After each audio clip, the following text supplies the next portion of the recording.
I am emcee, also known as Brandon McCollum, and this is Nice Minds. I am with my guest today, Dee Bomb. He is a local Twin Cities hip-hop dude. I have known him for a minute. He owns a company called Bangin Noize Entertainment, and he's been doing tons of shows, putting out tons of records ever since I can remember. I mean, he's just a consistent dude. So kind of give them a little background on your come up in the scene and like how you got your start and stuff like that. So you just dropped the Progress LP, but you started with like the Progress mixtape, right? I officially hit the Twin City scene in 2006 and I put out my first mixtape called Bomb Threat. The Progress mixtape was my fourth mixtape, but it was the one that really took off.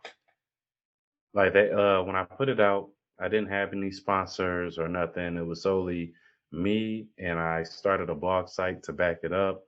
And in the process of it, it moved 5,000 downloads. So I That's was what's pretty up. happy about that. That's crazy.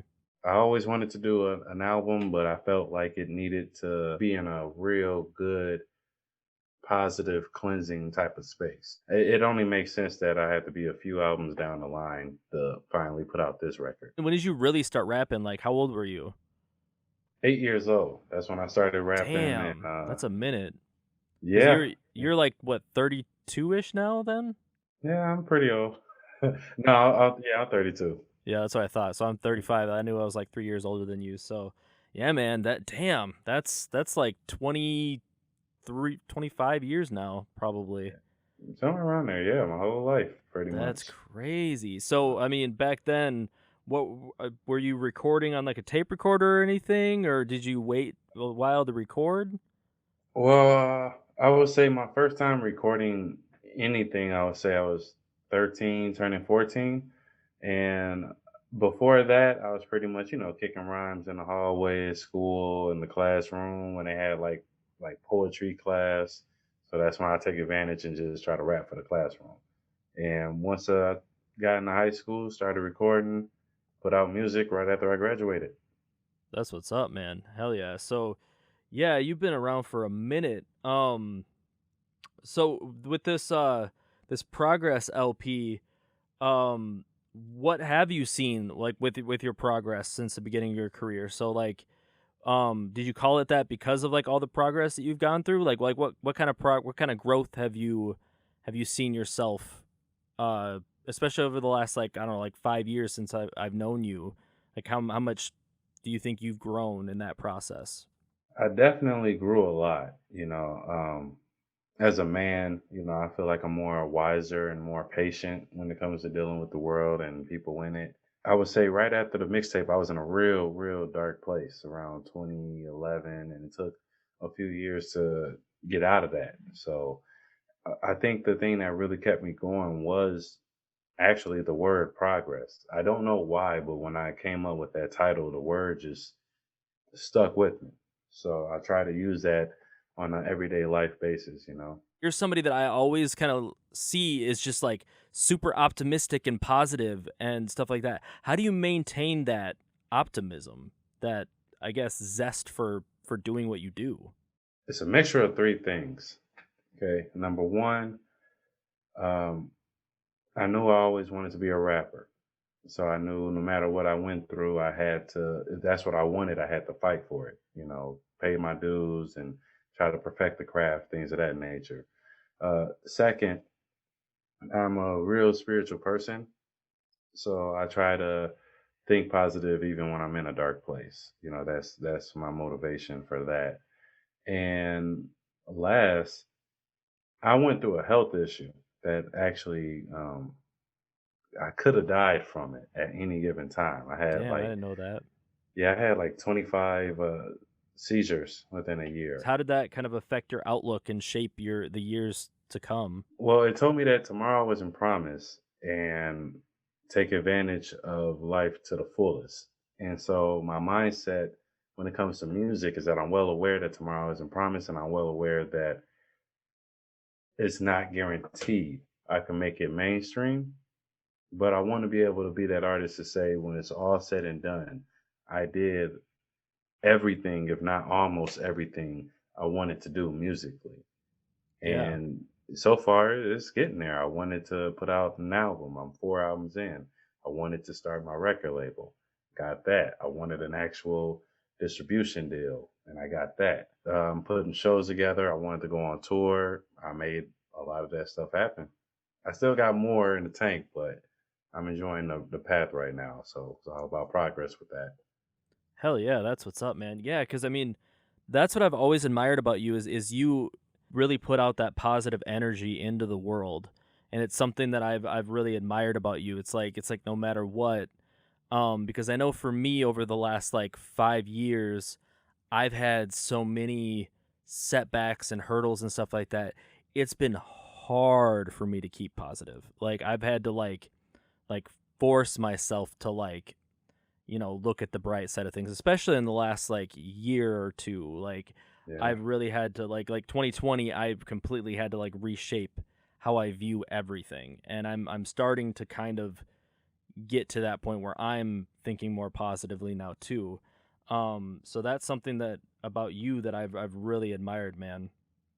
Thank you. Thank you. I appreciate that. But I also came from like my background was I mean, it's nothing like 50 Cent or nothing like that.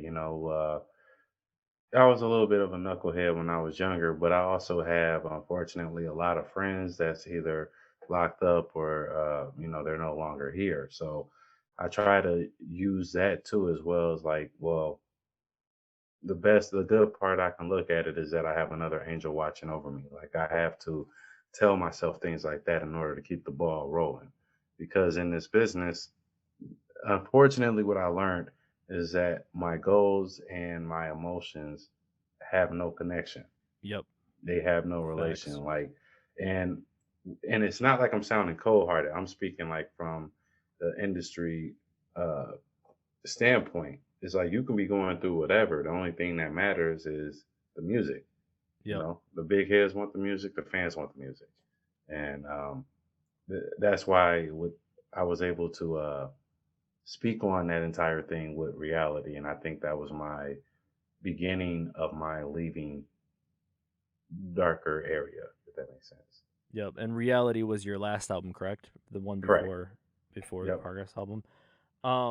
So with the Progress album, how many tracks is it? 12. That's what's up. Yeah. What do you think what would you if you're like if if you wanted somebody to pick one song, which song would you say to start with? I mean, or would you just say start with the beginning and go through the whole thing? I would have to say start at the beginning because with the way how I put albums together, the energy definitely have to be aligned and it has to all make sense. Like with this album, the intro starts off where it's doing uh, various playbacks of songs of mine, like whether if it's snippets of some lines here and there.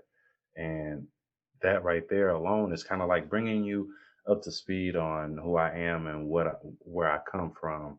And then I just hit them with the this, that song. We really try to keep the whole energy and the vibe as even as possible. The only real standout was social media. Now, if I have to point out with that song, which for the record, he produced the beat on Yes, there. sir. Yes, sir. Uh, that is a song out of all of them you would actually have to sit down and listen to. I was very surprised that because I didn't picture that beat being a one that you just like go straight bars all the way through because of the way I arranged it. So I was like, damn, that's a totally different approach that I would not even think of coming up with that beat. So it was very interesting to hear how you tackled that. How many bars is that? Because I don't remember like the arrangement. I know I put probably like three verse, three hooks in there. That is a very good question. I think that might have been the longest I've ever rapped Yeah, because that's like a 6 minute song, I think. you just went in, dude. Just went straight through it. Thank you. It came out great. I really didn't have an idea where I was going with any of these songs, to be honest. Yeah, A lot of people don't know this. When I started rapping at 8, from age 8 to 12, I wrote everything in my head. Jay Z, So, Biggie, Lil Wayne type stuff. Yep. yeah. And because of how I was treated at school, I felt that if I told people I wasn't writing on paper, they would think everything I'm rapping isn't mine. I don't know why. I was 12 years old, whatever. And so from 12 all the way up to say 28, I pretty much dealt with pen and paper, dabbled with the typing on the phone, but otherwise, I think in my head on what I want to say. If I feel like it's gonna be like a line that I like, or I might forget, I might voice to text it, something like that. But otherwise, I just wrote everything up here for the So whole you album. wrote that whole thing in your head? That whole Hmm. track? Yeah. That's crazy. I've only done like a 16 bar, like out of like challenging myself. I did that once and it took me like 45 minutes to do a 16. Like I don't know how you do that, man. It's I crazy. actually remember those days, man. It used to take me like an hour just to do. It used to take me an hour just to do 12 bars. When I first like really, when I was supposed to be doing homework in school, Yep. I was the person writing raps at the desk. Truth be told, I still have a thought process when it comes to time and making music. I will question a song that I put together and it takes in a verse takes under 20 minutes. Even with me writing in my head. Like I know some people that can knock out, you know, 3 songs in an hour. But and even though I don't knock it, I just want to make sure that every word count, every Yeah. breathing pattern count. I want to make sure when I give you something, it's really gonna hit. It's not just it's not a filler. And that's one of the biggest challenges with putting albums together. Facts. Yeah, cuz you'll pick up some albums and you'll be like, "Oh, this song's cool," but then the rest are just fillers. Oh yeah, I done ran into a couple of those. Back in the CD days, I would buy tons of CDs just because I liked, a song or two, but then the rest of the album would just be all fillers and just garbage, So like that's cool that you actually take your time to like really think about it and construct and you think about that you don't want any fillers. That's Hmm. cool that you make a conscious decision to do that. As far as 2020 goes, what kind of setbacks did you find? Because I mean, you like how many shows did you usually book in a year? As far as me performing, I would say about 20. Oh, Average okay. about 20 a year, but it's always spread out. Sometimes I'll do some in the city. I might have some in like Wisconsin, North Dakota, Nebraska, stuff like that. So um, it's definitely cool. I'll definitely love to do more. Some years I have done more than 20. I might have done like 30 or something like that. A lot of them are based off of mini tours. Otherwise, the Bangin Noise event shows, which is what I mainly showcase for different artists to give them an outlet to go ahead and do their thing. Yep. I might do about 7 to 10 of those a year. I was doing a bunch of shows for a minute too. Like, I mean, Nice Entertainment was I got known for the shows that Oh, I would y'all were book. busy. Yeah, Yeah, I was y'all were keeping busy, man. busy, yeah, and um, I want to say like around 2018 when like right before my mom got sick, I was not feeling it anymore. Like as far as like me booking shows, like I was already like it was weird. It was weird timing because when my mom got sick, I had to like really help her out for like a whole year. So like Hmm. but I was already thinking about slowing down with shows because I mean to me I loved the shows that I did and I loved the bills that I would put together, but I would hate it when there was such a poor turnout. Like it would I don't know why, but I would always like I would kind of beat myself up for it. Like I didn't go hard enough on the promo tip or whatever. Like I would just like internalize it. And that's what was just like I got to a point where I'm what like why am I even doing this? Like it was just this big why. And was that an issue for you at all? I mean, or did you just love doing it? Uh, I'll be honest. Yeah, sometimes that has hit me. I feel like with a situation like that, you wouldn't be either you wouldn't be human or you wouldn't be passionate about Right. it if you didn't feel away from time to time. Like there's been times, I done been in the red, there's been times I've been in the green, and times I've even out. When it comes to shows, you just have to be aware that it's a roll of the dice. Sometimes you'll have Yep. a packed out crowd. You know, you might even have a decent one. Sometimes you might have just the staff of the venue. You know, Yep. what matters is in my mind, you know, Lil Wayne says something when he put out 500 Degrees. He said it on 106 in Park, and I never forgot it. He said, when one person buy your record, you're automatically successful. So even with the dead shows, if me myself, if I had a dead show in my eyes, it's like if it's the staff, couple regulars at the venue, I know for sure they probably never heard of me. So I'm gonna go ahead and perform so that way they know who I am, and hopefully I can leave that venue with five extra fans or something like that. You know. So I just try to look at it like, you know, Minnesota is one state. Your fans could be scattered. They don't necessarily have to be in one area. That's just how music goes. You know, makes the world go round. Yeah, and that's a great outlook, man. And that's finally the conclusion that I've come to lately, just with my career in general. I mean, especially like with creating this podcast and kind of starting from scratch with a lot of the things that I'm trying to do. I've had to kind of relook at things, and now I'm just trying to reach people on an individual basis. You know, like Hmm. I don't care about like how many people as long as I reach people. You know, just in general. Like I don't care about the numbers Exactly. anymore. You know, I care about these like one-on-one interactions now, and that's Hmm. like it's super important to me, and that's something that I wish I would have realized back then when I was doing all those shows, you know?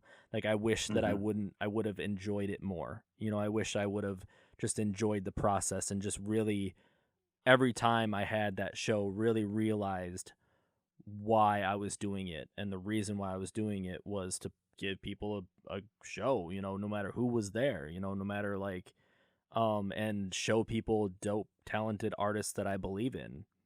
Hmm. And so now I'm kind of revamping the way that I do things, and now I want to show people dope artists by doing stuff like this, you know, by having these conversations and that this is really the only way that I can do it these days because we can't really book shows right now. So um Man, tell it's me about it. it's just been crazy. I mean, cuz you had some stuff set up that you had to cancel, right?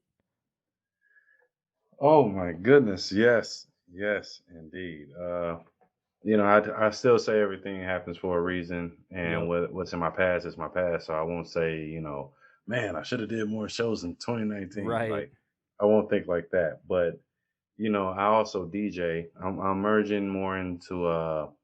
I'm always be an artist, but I will start merging more into like behind the scenes stuff. Like I'm Yep. producing now, doing a little engineering stuff like that. So I would say I lost a lot of shows, a lot of money, but I gained a lot because we were gonna Yep. have me and my boy Kalino, shout out to him. We were gonna do Elevated Minds Tour 3. This would have been part 3 of it. We were we were really getting stuff booked, and I started getting a lot of DJ gigs, and in fact, I even had an event through Bangin Noise Events that was about to happen, and next thing you know, everything just shut down. Uh, Yep. I can't lie. Throughout the time, I won't say I grew numb to it. Some of this stuff I kind of knew it was going to happen. It was just a matter of when, I guess. But as Yep. far as what I did for the rest of the year, I pretty much spent a lot of time practicing on or working on making new beats. I wanted to play more with sampling. I never really dealt with that before. So, you know, I was able to get my studio built as well, and I kept the ball going. That's what's up, man. I have to like, I mean, don't get me wrong. A part of it is for contractual agreements, but you know, I after all those seizures, man, it's like I can't stop. I got to get everything that I want to get before it's over. Yep. Yeah, that's kind of the outlook that I have too. And ever since my mom was sick and now that she's better, I'm like I got to keep going with this. Like there's a reason why like I'm 35 and I haven't quit. You know, like I've changed direction and stuff like that. I pivoted, but there's a reason why I'm still doing this, and I feel like there's a reason why you're still doing it. And I'm glad that you're still doing it, and I'm glad that Thank you. you stay the person that you are, and you keep putting out, that positive message to people. And I feel like you're an inspiration for how people should stay motivated and stuff like that. And um I like that, even though, like, because it shows, I mean, especially like with you and me, I mean, I feel like that was like our main thing for a while. Like, we were both like doing a bunch of events and stuff like that. So, now that you're getting into producing and stuff like that, how's the producing going, by the way? Like, how many beats do you think you made so far? Uh, I'll be honest with you. I never really counted. Yeah. I could say since I got the studio built, I can at least say there was 10 that I like. Okay. That's what's up. Four of them made the album. That's You what's know, up. there were some beats that I made for the album as well. They just didn't make the cut. There was one song I got. It's called "Cigar," and I sampled. It was a beat, and it had a few samples in there. It had Outkast, Elevators, Gil Scott Heron, Homes Where the Hatred Is, Goody Mob. Like I had a bunch of stuff in there, Crazy. and I did the song. I'm like, cool, this gonna be dope for the album. And then Logic album drop. And Oh yeah. I'm a fan. I'm a fan of Logic. And Yep. when I heard one of the tracks, it sampled Elevators, and I'm like, let me just go ahead and just put this song in the vault. I mean, plus with sampling, you got to be really careful. Like, if you upload it to like Spotify and stuff, if you don't, like, if you don't get the clearance, if you don't like shift the pitch at all, they'll, like, Spotify and like SoundCloud will like flag it, like, and YouTube Real will quick. too, real Yeah. quick. Yeah, I think they said like over 100,000 artists got their music taken off of Spotify. probably.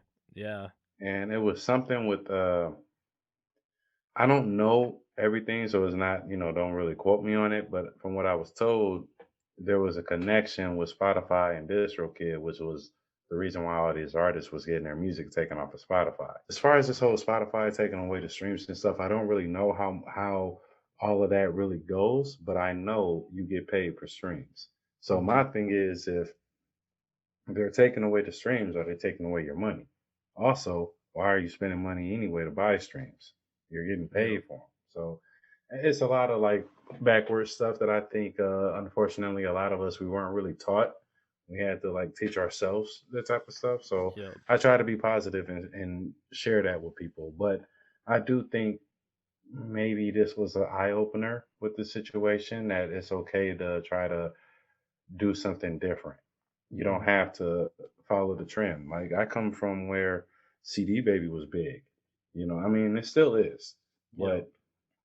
But up here, if you were putting out an album, everybody was getting distributed through CD Baby. Oh yeah. And although I respected it, I always wanted to do the opposite. Like, oh, okay, because in my mind, it's like I want to stay away from saturation as much as possible. Yep. So if you're all on thatpiff.com, okay, cool. I'm gonna put my mixtape on that piff, but you're gonna find it on multiple websites as well.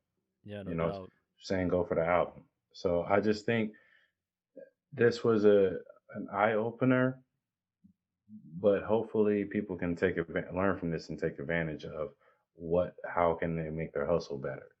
Yep. Yeah, I mean, speaking of which, I mean, like, it's interesting to see the moves that a lot of like big artists have been doing this year. Like Lil Wayne selling his masters for like $100 million. That was Like, interesting. having other people own your shit now. Like, not owning your own masters. Like, damn. Yeah, but here's a trade-off though. There's a lot of artists that keep their masters, right?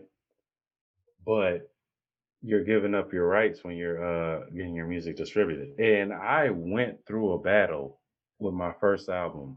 It was a distribution company that I was under, and throughout the line they got bought out around 2015. So I'm like, oh, okay, so y'all got bought out because I was about to sign with Symphonic anyway. I don't know what was the issue, but it took 2 years to get my rights back, and I did not get the money that was owed to me because the album sold some records through them. So I didn't get no, I didn't get the money, and to this day, I'm not 100% sure of the numbers for my first album, Wow, that's crazy. except for what I already have from all the other outlets. So it's like, yeah, protect your masters, but protect everything. Yeah, exactly. I mean, that's really the message is protect everything. I never Mhm. really realized that a distribution company could take your stuff like that, can like Well, own it your just stuff got like that. caught. Well, see, that's the thing. I think it just got caught in. Well, now that I'm older, because back then I felt the way, but I feel like maybe because of the whole transition with the company being bought out, it could have just got caught up in the wind and stuff like that, and nobody was going to notice until you spoke on Yeah, no it. doubt. And I was going back and forth with them for years. I'm knocking up, hitting their email up all the time, all the time. Then they finally gave it back to me 2017. And I was like, cool, here you go, Symphonic. Y'all push these albums too, and been great ever since. Damn. Yeah, no doubt. So what's in the future for you? What do you got coming up? I'm producing well, actually, a few things. We're gonna do a music video for one of the songs off the album. I'm not gonna say the name of the song yet, but I'm pretty sure people are gonna enjoy it. Nice. We're also working on a special presentation. So we're gonna be doing a concert pretty soon, probably in the next couple months, and you guys will be able to catch that on video also. So it's going to be more than just live. That's what's up. Also, I'm producing a compilation album that's going to come out on Bangin Noise. I might do a song or two, but I'm definitely going to have a lot of artists involved on there, and I'll enjoy life a little bit and probably go back in the studio and work on album number 5, if God willing. That's what's up, man. Hell yeah, man. But what about you, man? Because it seemed like the podcast is doing pretty good. What about yourself? I know you're gonna push this more. I mean, yeah, I just started this, but me and some friends decided to even before the pandemic hit, we decided to start a sample pack endeavor where we're selling sounds for producers and just to cook up beats with and stuff like that. I saw that. That was dope. Nice Entertainment is just going to be my personal brand, and I'm going to do all of the different things that I want to do with it. And that includes the podcast, that includes the sample packs, just all of my endeavors, like production, all that stuff. This time, like, I'm just not gonna have a whole crew of people, you know, doing it. So it's it's for my own like really I don't want to say sanity because that's not the right word because I still love everybody that I ever had involved with Nice Entertainment. I love them all dearly, but I just I was just at the point where it just didn't really make sense for me, you know. You gotta do a restart button Yep, from time to time. Yeah, I understand exactly. that. It was like a whole restart button and yeah, man, and so I just I feel I don't know, I feel the freedom I guess now to kind of just like go wherever I want to go creatively. And Hmm. not that I didn't have that before because I always did, but like I had this person that I had to make sure that their album came out or like we did this release party for them or we did this and this and I was like not doing my own personal goals. Like I've been wanting to do a podcast of my own for years. I mean, probably like 3 or 4 years. Like I even tried doing an episode with 2JD back in the day, and it just like didn't end up coming out because we got busy with album stuff, and it just like I couldn't edit it or whatever. But I just found out like all these little things that I wanted to do, and it was hard for me to find the time to do it.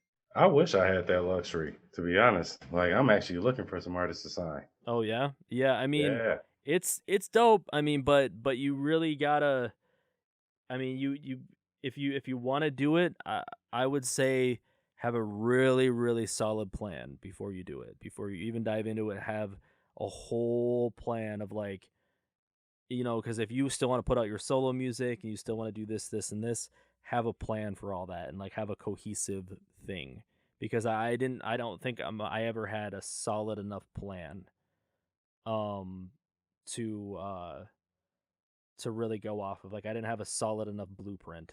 Um, I just kind of like oh, this artist needs help, so I would jump and help this artist and do this and this and this, and there was no like real solid structure, solid foundation. And I feel like you've been Hmm. doing Bangin Noise for so long at this point. I feel like you could do it and it wouldn't fall apart because you already have a strong structure with how you have your own career, you know. So like Nice Entertainment, like I literally like I went in blind. Like I completely I had my own solo experiences as like a rapper and stuff like that, but I didn't know the inner workings of like starting a label or doing this and this that I ended up doing, and it was dope. And I really I don't take that experience for granted, and I'm glad that I have that experience. But it Hmm. really is a lot, especially like when you get business partners involved, and you have falling outs with business partners, and um I think I want to say like 20 artists have been through NGE over the course of it. So it's like artists, and then you got to wait on them to like put out albums and stuff like that. And so yeah, it's a lot to manage. I think you did it correctly because now if you were to go back into it, you're gonna come in wiser and more prepared. True. Yeah. Otherwise you would be doing it over and over again. Yep. True. That's You're that's right. just how I see it. You know. Yeah, you're right. Yeah, I mean, I definitely would like it to become a crew slash label at some point. I definitely haven't given up on that idea and that prospect. Hmm. I just want to pursue my own things for a while and see how that goes and get back into like loving the process again, loving creating again, you know, Hmm. um, loving to put out my own things on my own watch, and stuff like that. And hopefully down the road it leads back because I would love to still put out, you know, 2JD is going by Jezebel James now, by the way. So I would love Okay. to still put out Jezebel James music, and one of these days I would like to get back to it. But I want to see what it's like to get back to the emcee thing for a while. Hmm. Maybe even put out a rap album again. I haven't done that Hey, in years. So I'm trying ain't to get there's back. no age limit to it. So if Exactly. it touches soul, I figure go with it. Yep. So I'm trying to get back into that. So I'm thinking this summer I might give it a shot again and get back into recording songs and all that stuff. I got tons of beats stacked up, so launching the beat store, doing this podcast thing. The sample pack stuff is going really well, so yeah, man, trying to see where it takes me. Hmm. And that's actually a real good thing, man. Like I do with you. One of the biggest things that I respected about you, especially when it comes to you handling your business, I don't see you run around like a headless chicken. Like you guys, out of a lot, and there's a few labels throughout the city that I'm real good friends with the owners and stuff like that. And you guys are one of the few labels that I know that for real did their own thing. And whatever it was that you did, I didn't feel like it was impulsive. Like you Yep, actually took your time and you thought about yourself, you thought about the crew before you made any move happen. I And appreciate that, and man. that's that mad respect for that because you know labels, you know the reputation about labels. They don't care about the artists. Yeah, It's not always true, but that's just the stigma, unfortunately. right. Yeah, my whole thing is I always wanted to care about the artist. The artist was always top priority for me. Hmm. And that's another reason why I felt like I this year especially like I couldn't give the artists 100%, like because I always wanted to give them what they deserve, and what I then as far as like running shows and stuff like that, I always wanted to give the artist, sometimes I would give, I probably shouldn't be saying this, but I'd give the artist bigger cuts than I would take, as I've like done that the before. the label owner. Like I would always try to make sure that my artists and people were happy, walking away happy. Like I hated, um, yeah, I never wanted to screw anybody over. I never wanted to, um, I just wanted everybody to be happy and solid and make sure their careers were good. Hmm. That's I exactly, definitely get that. yeah, it's exactly what it is. And I'm glad that you saw that, man, and that because I respect the mutual respect that we've always had. You know, like I've Thank you, always thank liked you. that. Like I said, like I've always admired what you do, and I always felt that reciprocated. You know, like I always felt like I knew we always knew where we stand with each other. You know, and I always That's why I appreciate was that. really, really happy that we were able to get some music going. You know what I'm Yeah, saying? no doubt. Actually, there was another beat that you had sent me. I do have a song ready for it, and Oh, I just been word. playing. I just been playing with the idea of do I want to drop like a single or not a single? I'm sorry, drop like a EP or something this year. I haven't fully made up my mind yet, but I know that's a song that's definitely an an option. You know, I'm actually rapping fast on there. Oh yeah, do it, man. I Yeah, would love to hear it. I would love that to come to fruition, man. Let me know. definitely, definitely. Any last closing statements for everybody that you'd like to leave everybody with? Always believe in yourself.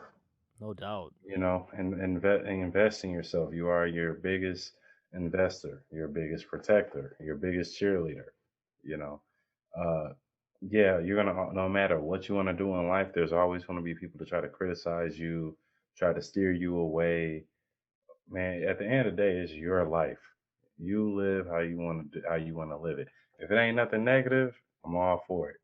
The only thing I don't support is negative and stupidity. Oh, and last but not least, the Progress album. You can get it on all streaming apps. Check it out. Check it out. Yeah, dude. I think that was the best closing statement that I've ever had, man. Props. Thank you, thank you, thank you. So yeah, man. I appreciate you giving me the time tonight, and everybody check out the Progress LP and check out Dee Bomb and Bangin Noize music on all the streaming platforms, all the social media accounts. Yep, you Google me, DeeBomb. You're gonna see me somewhere. That's why I'm at a point now. I got to tell people that, like, just Google it. You're gonna find me at wherever site you normally rock with. Hell yeah. All right, man. You have a great night, man. Thank you again. You as well.